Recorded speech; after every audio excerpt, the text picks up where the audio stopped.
I think the camp is good enough to overcome Dublin. About 3 points. After losing in the Leinster final, they're going to do it this year. We really have it. You're a Meath man, I presume. I'm not, no. Oh, you're No, I'm not a Dublin man either. You're not.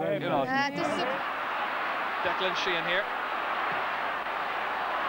Down towards Barney Rock. A run on here with Charlie Redmond, pursued by Kevin Foley on the left boot. Produces a good save by McQuillan. Colin O'Rourke here.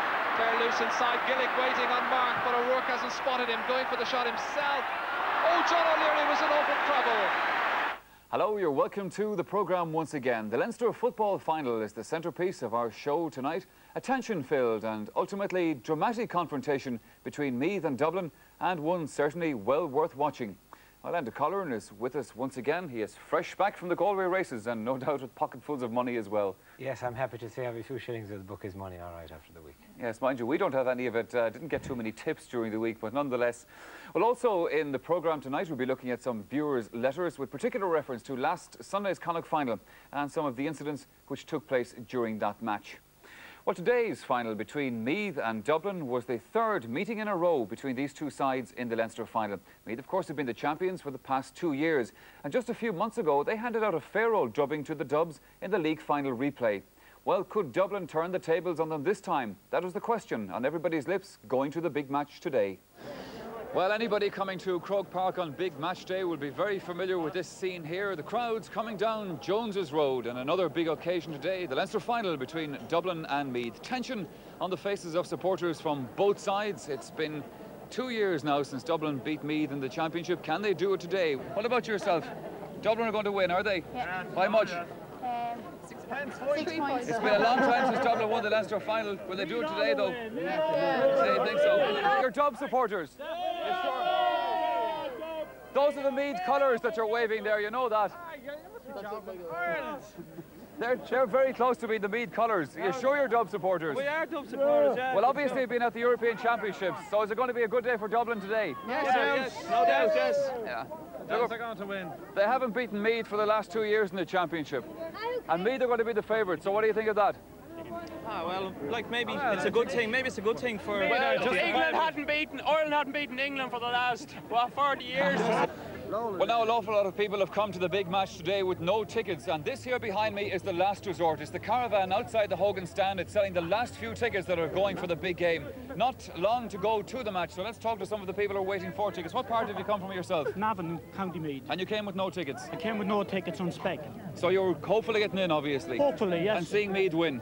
Of course. Anybody else come with no tickets? You have a ticket, so you're all right. You're going to see the Dubs win, presumably? Of course.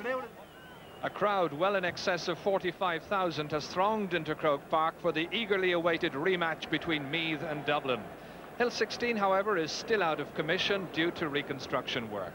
And champions Meath have also been reconstructing. Shaken by the late withdrawal of top scorer Brian Stafford with hamstring trouble, they've called up Pádraig Lyons and switched Colm Coyle into attack. Still no fewer than 13 of these Meath men figured in last year's final. While the only other change from Meath's last win against Dublin in May shows David Beggy replacing Brendan Riley, who is also ruled out through injury. Coyle is right corner forward, O'Rourke is full forward. The surprise recall of Tommy Carr has been the main talking point among Dublin fans. Well known as a forward, his selection at right half back has caused quite a few eyebrows to be raised. Accordingly, Brian O'Hagan loses his place in defence, while Kieran Duff and Anto McCall are on the injured list. However, Dublin are able to welcome back 3 absentees from the league final replay. Eamon Heary at wing-back, Tommy Conroy in the centre, and Mick Galvin to provide thrust in attack. And there's the disconsolate figure of Brian Stafford, ruled out through injury. As in 1986 and 87, the referee for today's Dublin-Meath clash is Seamus Aldridge from Kildare. And this eagerly awaited final gets underway.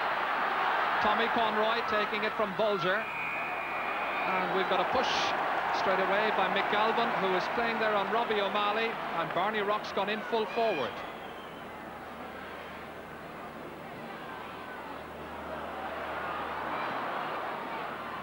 Robbie O'Malley trying to link up with Kevin Foley back from a 2-month suspension, and the referee goes straight away to Eamon Heary. takes out the book and warns him as to his future conduct. Liam Hayes, the free taker, knocking it up to Bernard Flynn. Referee says no foul. Meath's first attack produces a Dublin kick-out.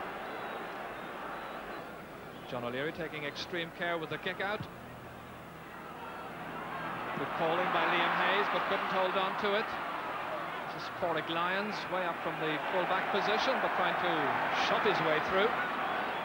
Noel McCaffrey's the free taker. Loose player in the middle, Tommy Conroy, playing it a little short. Bolger here. Trying to go around David Beggy.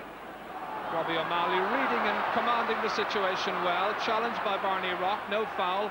Support from Nick Lyons, left foot away into the middle for David Beggy. Can't hold on to it. McCaffrey through the fingers of Harnan to Kevin Foley. Here's Martin O'Connell. Drop kicks it forward. McCaffrey again. Dublin grouping well. That's Tommy Carr. Intended for Mick Galvin. First to the ball, however, Robbie O'Malley takes a good shoulder. Not a very short play at the moment. Here's Matty McCabe into open space towards Colm O'Rourke. And the pass very much off target.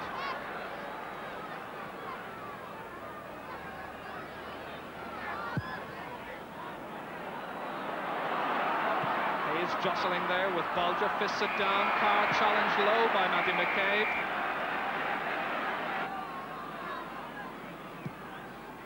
McCaffrey lets it into space.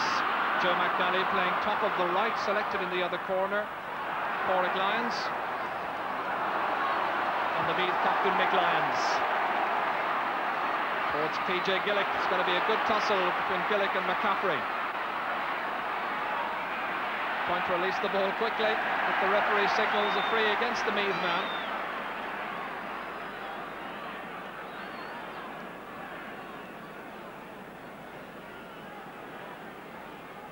Tommy Carr playing right half back, kicking with the left boot, however, towards Galvin, now gone into a more central role. Robbie O'Malley following outside of the boot from Galvin. Dublin's first chance, and still no score with 4 minutes gone.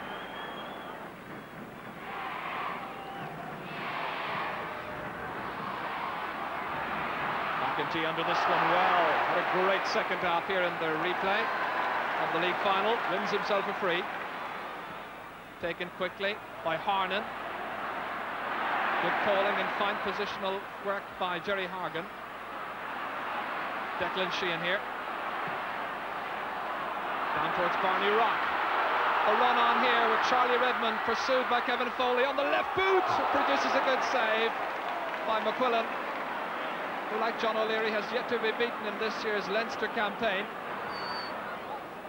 So the first real chance then falling to Dublin into Charlie Redmond. And a really bad tackle there by Charlie Redmond. A bookable offence, I think.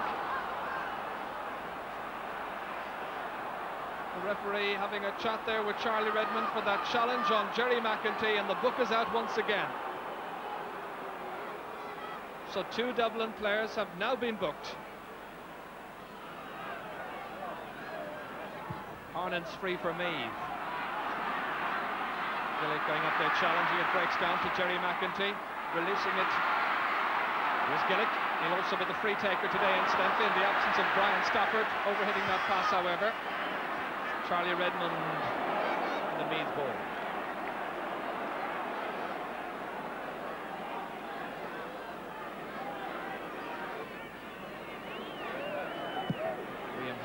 Thumping it in well towards Colm O'Rourke.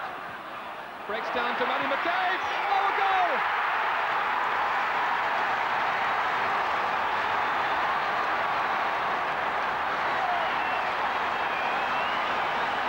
Seven minutes gone in the 99th Leinster football final, and Matty McCabe doing as he did last year. From the sideline ball it came. Indecisive covering at the back, and that broke down from the fingertips of Bolger to McCabe, who nipped in, tight angle, and a good finish. score. And Dublin having themselves a free down there in a match which is producing a lot of frees.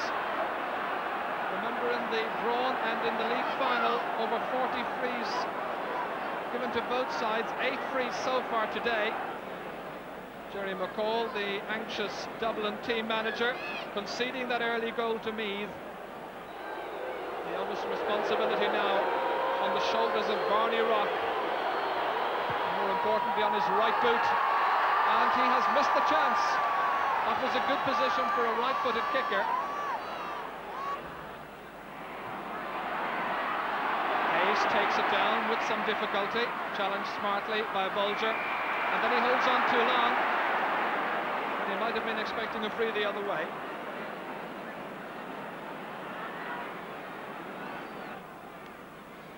McCaffrey floating it forward towards Joe McNally, can't hold it. A solid challenge, determined work by Liam Hayes.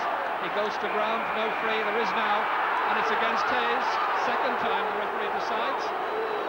On both occasions, I think Liam Hayes might well have felt that the free might have been awarded the other way. Barney Rock, the free taker. It sails over the bar. It's a goal to a point in the Leinster final after 9 minutes.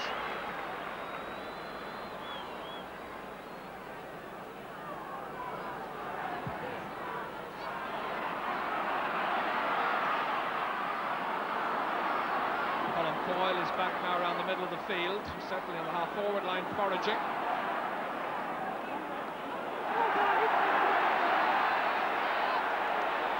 As to whose ball that is. It's going to be a Meath ball. Harnan. David Beggy having, or PJ Gillick rather, having difficulty holding on to it. Here he is once again. Takes a good shoulder, solid from Bulger. And then counter-release quickly enough, but he was hit on the ground. And it's getting rather nasty. And a warning issued by the referee Aldrich to the Meath centre forward, who must have said something. I thought he was going to escape with just a caution, but the name goes into the book. That's 3 names in.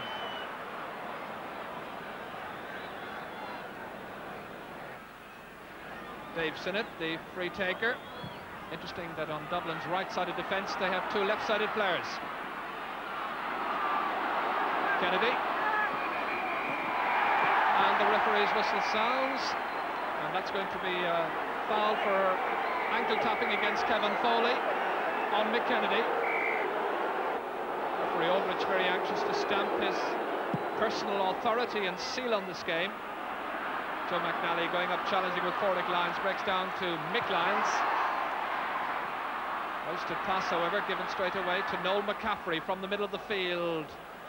Galvin keeping it in play, he's got support outside. Declan Sheehan here drilling it on the left. Boot looks good, it's on its way, and Dublin's second point scored by Declan Sheehan. And so there's just a point now between the teams.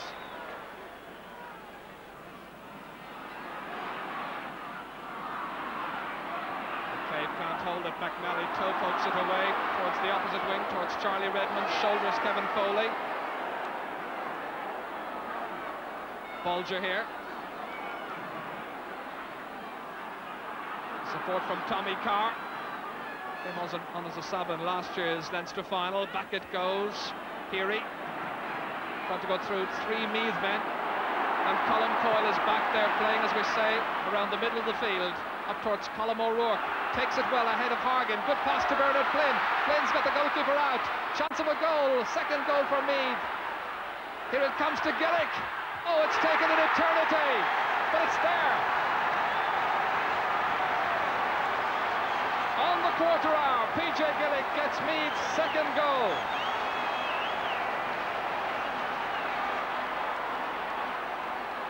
The defence really caught that time. The goalkeeper having to come way out from his line to challenge Bernard Flynn. Flynn had the composure to hold.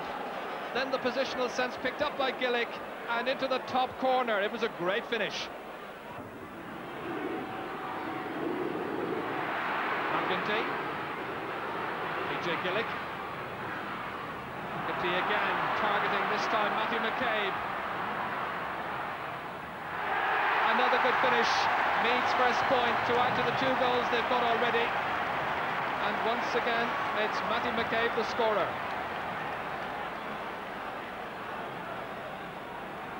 One keen student of this Leinster final, a man who's done many Leinster finals in the past as broadcaster, Michael O'Hare, of course.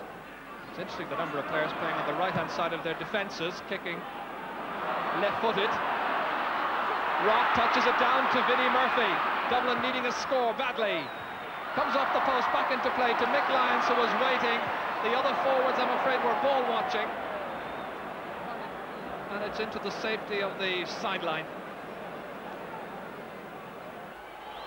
Arnie Rock for Vinnie Murphy, who did very well, I felt, in the 2 league finals. And that looks a good kick. It's on its way. Dublin's 3rd point, and there are now 4 points separating the sides.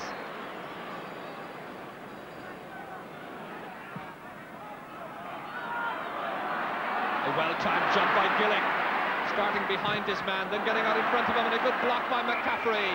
The follow-up, however, by Gillick, the referee gives that as a foul. I must say I didn't see it that way. Didn't seem like a sliding challenge, which would, of course, be outlawed.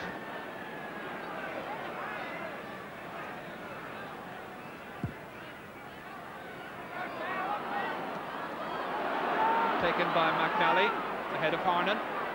Loose man is Eamon Heary. Taken high by Jerry McEntee on this occasion. And the frees and the fouls continue to mount up.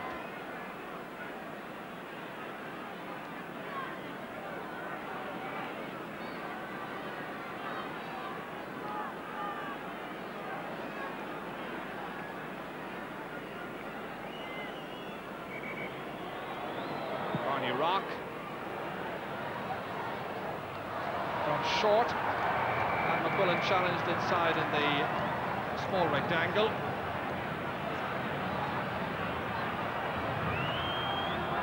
McQuillan picking himself rather gingerly off the ground.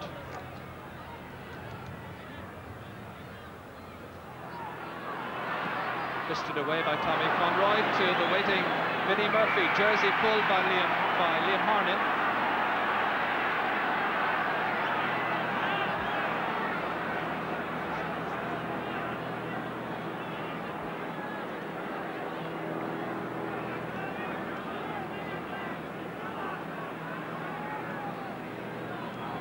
Dublin's 16th free of the half. They're ahead at the moment in terms of frees, 2-1. Joe McNally to Vinnie Murphy. Another well-directed shot by Murphy. A splendid young player, out of minor just a season, and he's kicked 2 points in this opening half to keep Dublin's hopes alive. And if the Dublin defence could tighten up somewhat and get a more firm grip at midfield, their fans, I think, realising that they could be in with a chance yet. Declan Sheehan, Dublin's best spell so far. Another good shot, it's on its way again, and now there's just 2 between the teams. On that half-forward line, Sheehan's kicked 2 points and Murphy's kicked 2 points.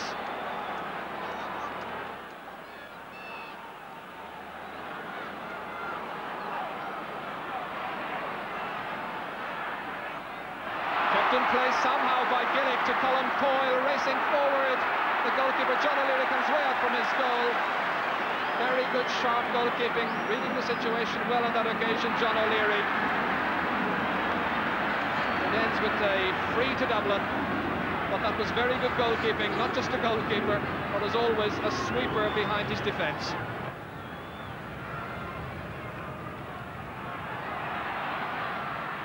Hayes fingertips it back to Harnan. Vinnie Murphy belts it forward. Dublin trying to get on level terms before half-time. McQuillan out to McEntee. Robbie O'Malley keeps it forward, moving along that channel to Pádraig Lyons, crossing Dublin's 45-metre line now, going inside it again. Colm O'Rourke here, fair loose inside, Gillick waiting on Mark, but O'Rourke hasn't spotted him, going for the shot himself. Oh, John O'Leary was in open trouble. Held it well eventually. Might so easily have been a 3rd Meath goal, however. Peary clearing the danger downfield towards Vinnie Murphy. Horgan getting there first.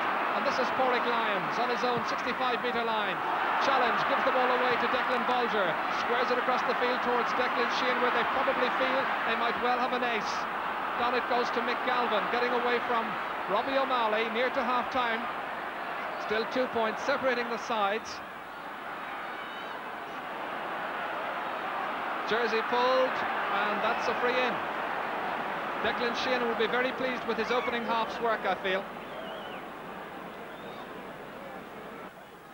So Declan Sheehan composes himself, the game ticking in to injury time, and he puts it over the bar. His third point, leaving just one between the sides. Beautifully balanced for the second half. The Dublin fans filled with hope.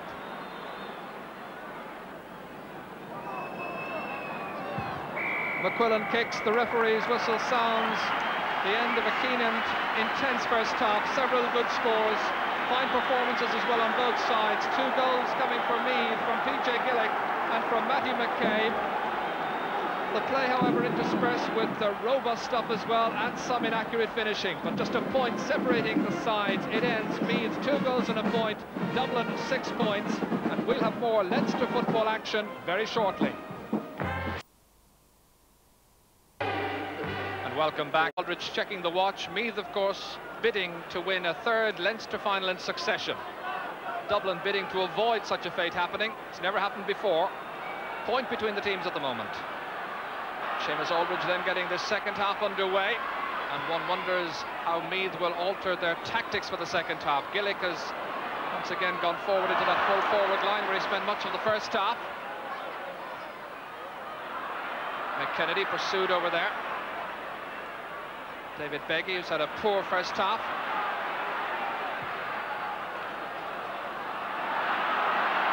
McGalvin jumping with Robbie O'Malley, breaks down towards Barney Rock. Turning inside, a bid to keep this ball in play by Charlie Redmond is successful. Vinnie Murphy aids it out towards Declan Sheehan, into Rock, and passes it. Oh, so near to being Dublin's first goal. A minute of continuous play from one end to the other almost produces the first score. The Dublin supporters, I think, are by far the happier at the moment, even though there's a point between the teams. Once again, a lot of bunching in midfield. Liam Hayes takes it out of that ruck of players. Down it goes towards Gillick. Away from Mick Kennedy. He follows in the challenge.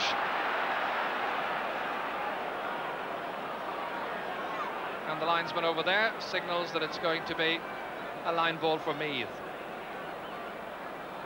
Colm O'Rourke lazily hit inside towards Bernard Flynn, a potential match winner surely. McCaffrey. Slack clearance. Meath ball. McEntee picks out Colm Coyle. Blocked down well, however, by Noel McCaffrey. Playing well at centre-half back. Coyle once again loose on this occasion. Horgan comfortably under it at full-back.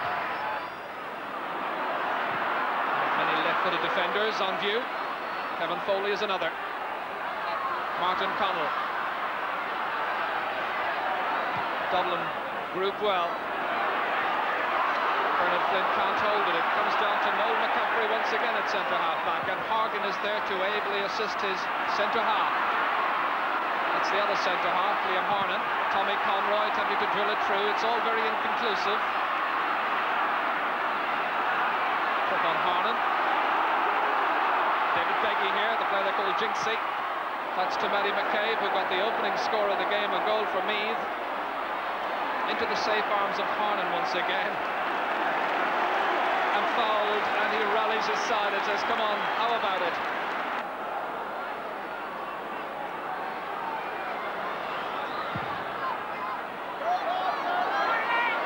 Towards Charlie Redmond. Redmond protests, I must say, I thought it went off the fingers of Charlie Redmond. Foley was in close attention. On the far side, Joe Castles seems to be getting ready to join the fray. Colm O'Rourke's progress is held up by that foul by Mick Kennedy. Free into Meath. Will this be the opening score of the second half? PJ Gillick has had very few opportunities to show what he can do from frees so far. Here we are into the second half, and he takes over from Brian Stafford as chief free taker. On the right-hand side, it curls well. Stafford would be pleased with that. And there are 2 points now between the sides. The opening score of the second half, a free by Gillick.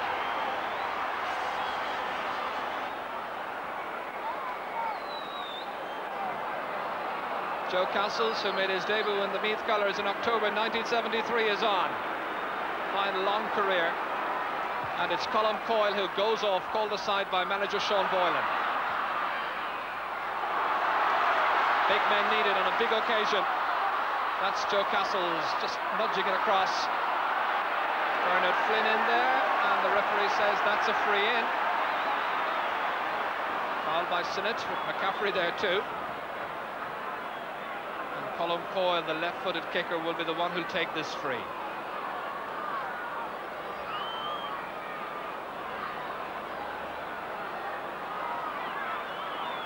Colm O'Rourke's free. Oh, made a total hash of that one. Not characteristic of the man at all. Never got under it. The object seems to be to grind down your opponent, close down the space. Beggy. Gillick is under it. Trying to touch it onto Castles. Down to Bernard Flynn. It comes on the left boot, instinctively striking it, hitting it high. Drops short. O'Leary's out. Had to be brave, courageous and decisive. He was all three. And he wins the free.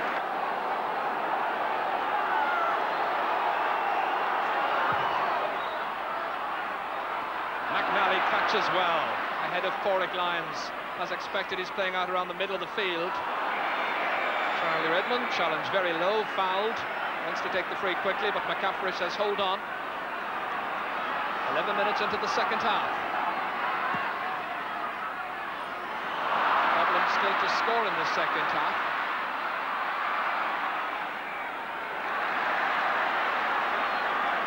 And yet another free.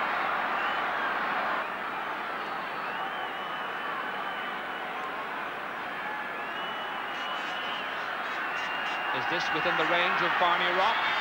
Inside the 45-metre line, angled free. Mick Clemens is under it well. Dominating at fullback off Charlie Redmond, and Mick himself was there to signal that that was going to be a kick out.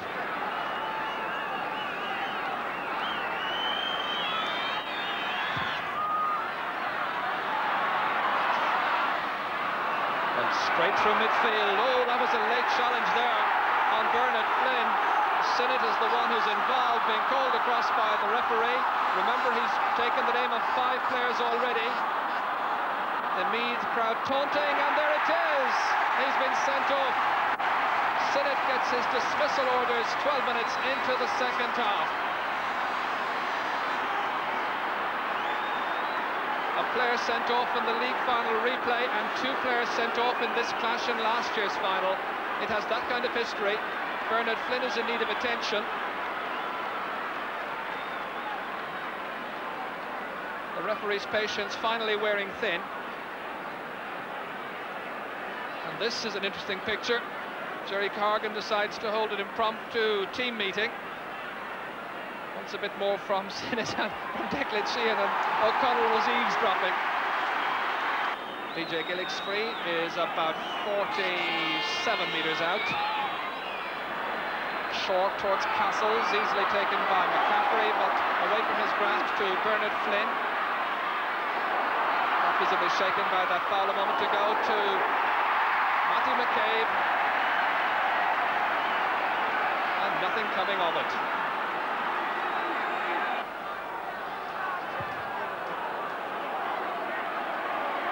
Hayes and Bolger. Hayes decides that it's most judicious to fist that one down. Dublin ball. Monaghan manager Sean McCaig in the background, and Minister Bertie Ahern there in the foreground.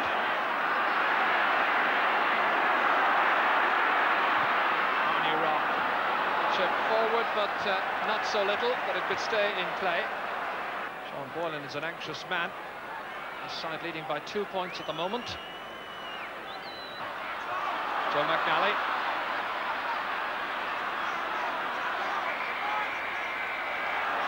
O'Connell gives away the free. Just Just a word there, a check. Referee Seamus Aldridge having a word with Martin O'Connell. Declan Sheehan, there's his angle, and you can see the running that's going on off the ball in the background as he drills this one in left-footed towards McNally. Taken well, smartly from the air, out of the clouds by Mick Lyons. Left-footed clear, but Noel McCaffrey's up smartly, wants to put it over the bar. He's done just that. There's a point between the teams one more time, and Noel McCaffrey, their inspirational centre half-back, is showing the Dublin forwards the way. Bolger trying to gather, but it's very hard to get clean possession in midfield. That's why it's important to have defenders like Foley there waiting. This is Tommy Carr, who's done well at right half-back. In towards Joe McNally. Lyons slips, it breaks down to Mick Galvin. Inside it goes, there's a trick on the Joe McNally, and a free in from the 45-metre line for Dublin. It spills up again and gets just a little bit nasty. Dublin, remember, down to 14 players, having lost Dave Sinnott. Every vantage point important. To see if Barney can put Dublin in front. He can't. Sides remain tied up. 15 minutes remaining. Good catch by McCaffrey once again, solid and commanding.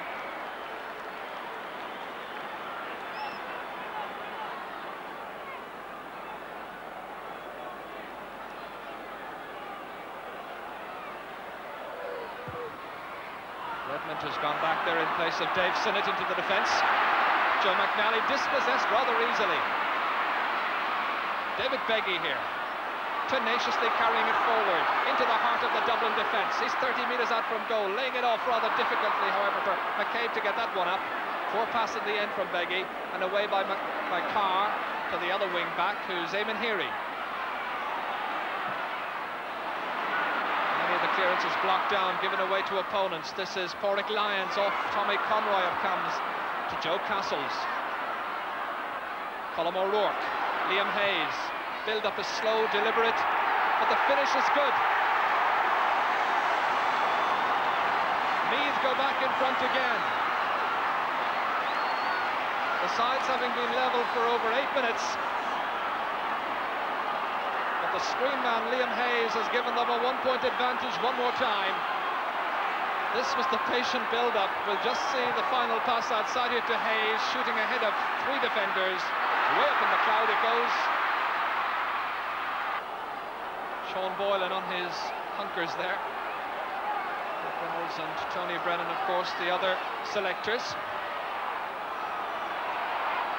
Joe McNally getting up there to jump. Bolger waits as that ball breaks down, comes off O'Connell.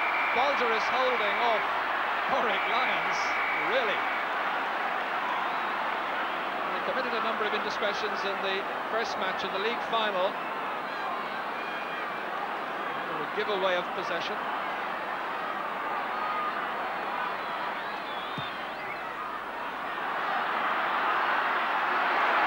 Good defending by Liam Harnan. Fouled by Vinnie Murphy.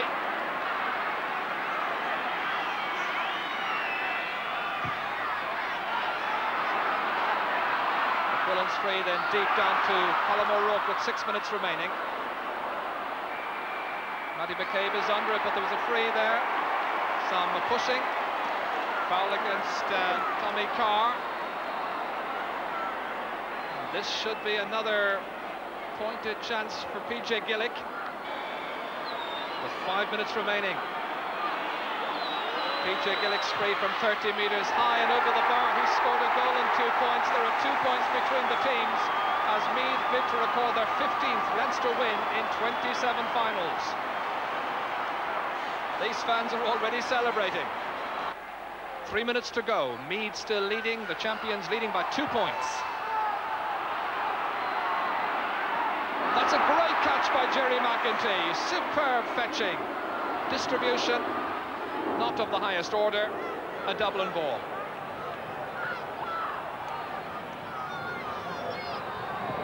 Jerry Hargan. Dublin has never lost 3 Leinster finals in a row. This side does not want to make that kind of history. But they found it very hard to win possession in midfield in the second half. Charlie Redmond belts it forward towards Vinnie Murphy, tussling over there with Robbie O'Malley. Good pick up by Vinnie Murphy. The Trinity Gales player turning Robbie O'Malley, who get back and blocks down one-handed to the waiting Mick Lyons. What good positional work by Mick Lyons, realising his fellow defender was in some trouble. That's Castles down, but Gillick was waiting, might come to him yet. Off Brian O'Hagan, and Noel McCaffrey back there at the back of that. Tommy Conroy, they're playing it short and forward, and that's a nudge into the back by Jerry McEntee. I wonder, will the referee take the name of Jerry McEntee for that foul on Mick Kennedy? Jim Bissett is in the Dublin team, and Declan Bolger is about to be withdrawn. So a last gasp effort then as Bissett comes in. There's only, by my watch, about 40 seconds of actual playing time remaining. And plenty of Dublin mentors down there to counsel Noel McCaffrey. Tell him about the precarious position. He knows all of that, but time is running out. They need a goal, Dublin, quickly. Not that way. Liam Hayes gets in the way. A good stop, a vital interception, wins the free. Time is almost up. We'll be shortly into injury time.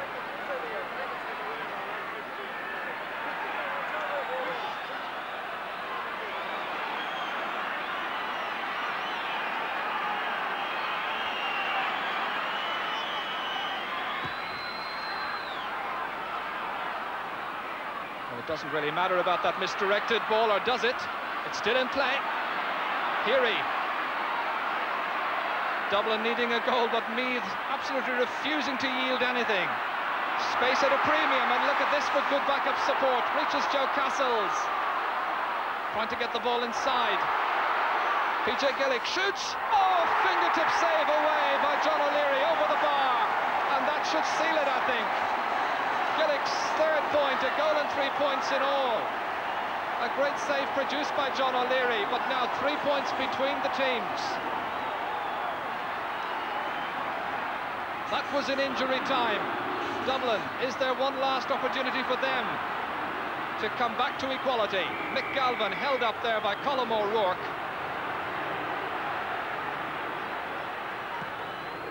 Redmond, deep, towards Vinnie Murphy, drops down, looking for a goal. They must get a goal here if they're going to stay in. Is it a penalty? Referee's whistle sounds, it must be. Yes, it's a penalty. A penalty for Dublin. Would you believe it? We have 1 minute and 25 seconds gone in injury time, and the fans on the hill, will they be able to look? Remember, there's a goal between the teams. Bookies were offering 10-1 against a draw in the Leinster final. There hasn't been a draw for 38 years. Jerry McCall, well, who would be a manager now, saying to Charlie Redmond, I think it's Charlie Redmond who's going to take it. Some of the players can't look.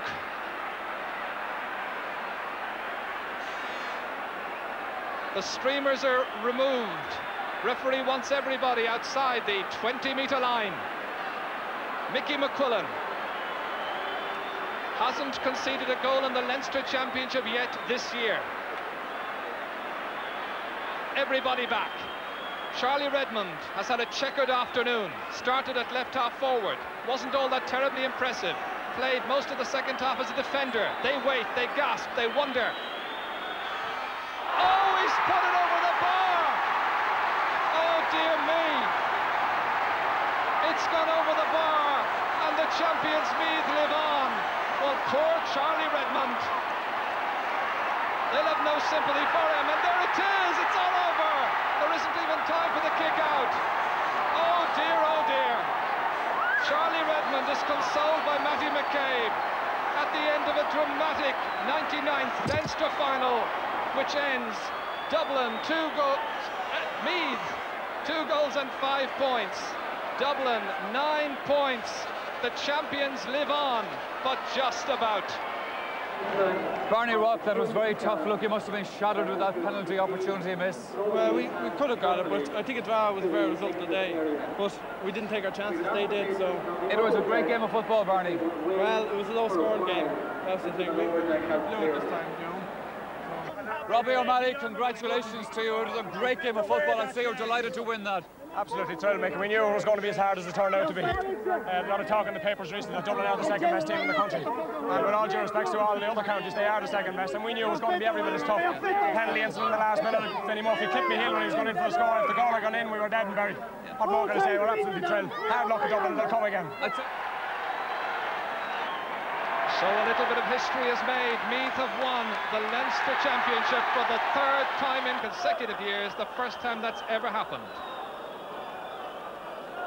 A draw would have been probably a fair result because Dublin played terribly well. They opened us right up. They didn't allow us to play. It didn't allow us to be creative at all. And only two slim chances that the lads got to take 2 goals, and they took them well and they put them away. That was our saving grace. We were, you know, obviously somebody was lighting the candles this morning because Dublin played so well and yet didn't even get a draw out of it. It's hard luck on somebody like Charlie Redmond, but at least Charlie, he took the responsibility. He went up and he took the penalty. You know, fair play to him. I felt if we could have got ahead at any stage, we would have won it. 2 goals early on killed us in the end, you know. And yet you limited Meath to just, what, 4 scores for well into the second half, 2 goals and 2 points. We're extremely determined today not to give away frees.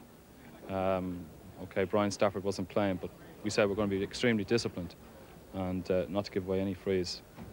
Unfortunately, the goals got in. The second one was a good one. The first one, well, they took their chance and put it away. I must ask you about the penalty at the finish there. We were into injury time, dramatic moment. Why did you select Charlie Redmond? Mick Kennedy was our free taker, our penalty taker. Mick came to me and said he couldn't take it because he'd been injured earlier on when Jerry McEntee had bashed into him. So Charlie Redmond had been practicing as well, penalties in training, so I elected for Charlie at that stage. How did you actually see it? Because he didn't seem to take more than a couple of steps backwards. Yes, yeah, well, Charlie doesn't take a long run up, and it's the first thing I've seen him put over the bar, including training sessions, you know. Normally they go quite low to the corners. You had no doubt beforehand that Charlie should have been the one to take it in the event of Mick Kennedy not being available? In the event of Mick Kennedy, yes. Charlie was the one selected. There would have been other options, possibly Barney Rock, maybe? Yeah, Barney Rock could have been selected either to take it, but I felt Charlie was more consistent, so that's the way it worked out. Were you able to look at it when it was going in? I saw it going over the bar. I was as much so I found it very difficult. Well, the first half, there was a lot of breaking ball, and they seemed to pick up all the breaks. And I suppose as players tired on both sides towards the end, maybe it was easier to go for the catch than, and there was a better chance of getting it and holding it. And that's the way it seemed from my point of view. Overall, from your perspective in the middle of the field, how did you think that Meath performance compared with other Meath performances? We weren't happy. We knew what we'd expect from Dublin. We knew they'd be tight, determined. We knew they'd play a different style of game than they had in the last few games. And we felt all along that we could counteract that and beat them. But we weren't happy with the way the game went. Is this the way, in fact, to beat this Meath team, to play it tight? Well, they didn't beat us. Well, they didn't beat you, but there were times in the second half when I felt that they were in with a right good chance. Well, the second half, funny enough, I didn't think they were in with a chance. I thought the second half, all the time during the second half, I thought we were going to win it. I was more concerned with the last 15-20 minutes of the first half, where we went 6 points up, and they brought it back to a point. Had you your mind made up to go right or left? Yes. You better be careful, somebody from Mayo could be listening. I know that, yes, yeah. I tried to make him to shoot to my right, which he did, but he skipped over the bar. It was a most unusual approach to a penalty. He barely went back a pace or two. Did you feel very isolated at that time? Well, yeah. At that stage now, if you blocked it, if you saved it, you were a hero. But at the same time, the worst was, as you say, was a draw match. But I was delighted to see it going over, being honest. The penalty, you nearly went against the run of play, but you know, a penalty's a penalty, and thanks be to God, you know, for us, you know, we got the result anyhow on the day. You can do nothing when a penalty is awarded into injury time. Your goalkeeper is there, he saves your bacon if he possibly does. What were you doing while that penalty was? I was on the sideline, amid hunkers, just having a look at it and just keeping the fingers crossed. Amazing when you have faith or confidence in somebody. You're a man of prayer, of course. Well, I wasn't too far from my knees at that stage, you know. Yes, indeed. Sean Boylan, a happy man tonight, I'd say, nonetheless. Let me turn now to our football panellist and expert, Enda Culleran. And I commented in some of the interviews to the players there that I thought it was a great game. I certainly, as a neutral, felt it full of great tension and excitement. But I don't think you were as impressed with it as a game of football. No, I agree with you that it was an exciting game because the scores are pretty even all through and the outcome really depended on the last kick of the game. But I thought the standard of football was very poor and that this was because of the very close marking and the hard tackling on both sides, that there really wasn't room for good football. I also thought that Dublin were most unlucky to lose and I thought that Meath were lucky to win in the end. I thought really a draw might have been a fair result. But as the Meathman themselves admitted, they played badly, and when you play badly and you win a Leinster final, it augurs well for the future, I think. That's true. There can't be anything too much wrong with that. Let's look at aspects of this game. And you were not happy with the Meath tactics early on in the game. That's true. I thought that they played only two in the full forward line to make room, but they crowded midfield, and they have two big men at midfield, and when they did get possession, they didn't have room to do anything with the ball. And if we just look at an example here now where Liam Hayes gains good possession, but you can see right away that there are Dublin men all around him and a lot of Meath men as well, and that he just can't get rid of the ball. Another example then is when the ball was broken at midfield, the Dublin players were in around, it was too crowded again, and the Dublin players picked up most of the breaks. Now Meath did this in the first half, but I think they learned from that, and in the second half they opened it up at midfield, but it certainly was entirely against them in the first half. This is obviously a very experienced Meath team after winning the All-Ireland and now the Leinster title for the past 3 years. But you made a comment to me during the match. You said you thought that Meath were playing like novices. Yeah, I did really, because I thought in defence they were making all the basic mistakes, and midfield they weren't playing the ball very well, and their forwards were losing possession and weren't combining at all. Probably that was because of the close marking, but they weren't. Here we see Dublin attacking where Declan Bolger sends in a high ball, and you see two Meath backs contesting the one ball and leaving the Dublin forward to gain possession. Now you had a lot of that all through really, and for an experienced team that shouldn't happen. We see another high ball dropping down here, and Meath have to fight very hard for possession, and also they have to fight very hard when they do get possession to work this ball up the field. And we have a lot of this pushing and shoving that was in this game, and when Meath do get space, we see that they kick the ball away. And you can't afford to work so hard for possession. When you do get possession, kick it away. For an experienced team, they should have been using the ball much better. Jerry McCall said in the interview there that he felt if Dublin got in front of Meath that they would probably win the match.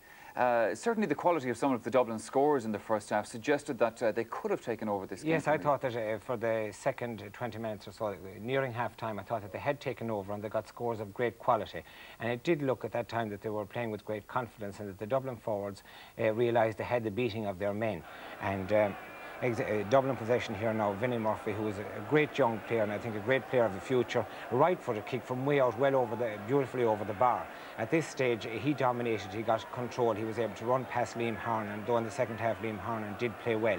But we had some other Dublin forwards as well at this stage playing very, very well. Now the high ball in caught by Joe McNally, well covered as usual by Robbie McNally, and when he does have to play the ball out, it's Vinnie Murphy again, and this time with the left foot right over the bar. Two great points, one from the right foot, one with the left foot, and great confidence, and as I said, a great young player, but it did look to me at that stage as if Dublin were about to take over.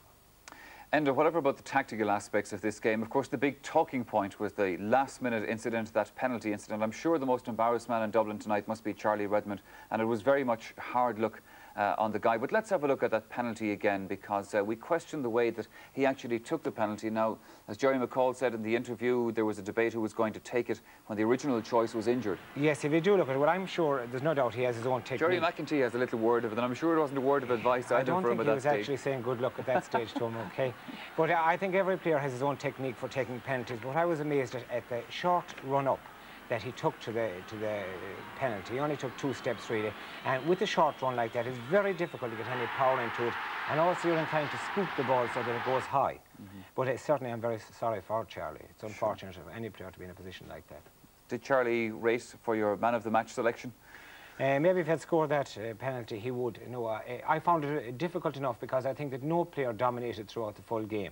Noel McCaffrey had a great game for Dublin. Mick Lyons did some great catching, but his clearances weren't always on par with it.